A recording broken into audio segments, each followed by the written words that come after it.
ఓం స్వామి శరణమయ్యప్ప. నా పేరు సాకే రామకృష్ణ. అనంతపురం చెరువుకట్ట పైన శ్రీ సాయి సేవ అయ్యప్ప స్వామి కమిటీలో నేను కూడా ఒక వ్యక్తిని. ఈ కమిటీ 11 మందితో ఉన్న కమిటీ. 11 మందిలో 4 రిజైన్ చేయడం జరిగింది. ఉన్నది 7 మంది. 7 మంది కమిటీలో కొనసాగుతూ ఉన్న సంగతి అందరికీ తెలిసిందే.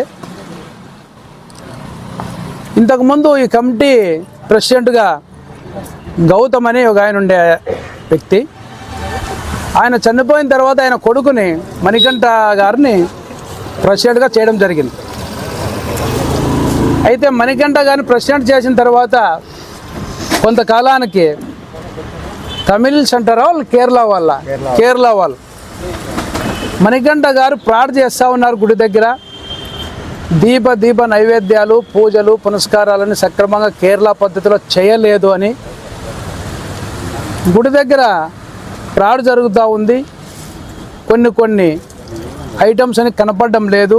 అంటే భక్తులు ఇచ్చిన గోల్డ్ ఇలాంటివన్నీ కనపడడం లేదు. మణికంఠ సక్రమంగా ప్రెసిడెంట్గా నిర్వర్తించలేదని చెప్పి కేరళ వాళ్ళు ఈ గుడి మేము కట్టాం, మాకు హక్కు ఉంది, మా పద్ధతిలో మేము పూజలు చేయాలి అని చెప్పి నందకుమార్ అనే వ్యక్తి, ఆయనతో పాటు కొంతమంది కేరళ వాళ్ళు ఒక 5-6 మంది కోర్టుకు పోవడం జరిగింది. వాళ్ళు కోర్టుకు పోయిన తర్వాత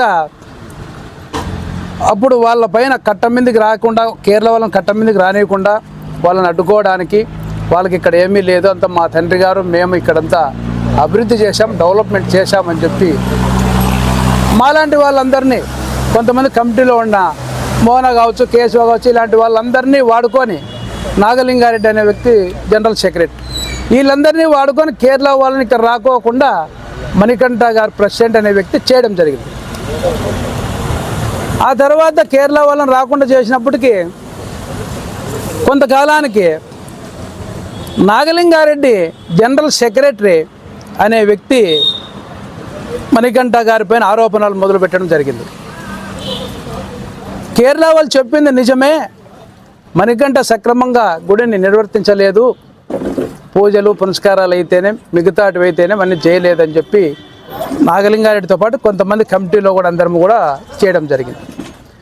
ఎప్పుడైతే మణికంఠ గారి పైన నాగలింగారెడ్డి, మోహనం, రామకృష్ణ, నేను, కేశవ, మిగతా వాళ్ళందరూ ఆరోపణ చేశామో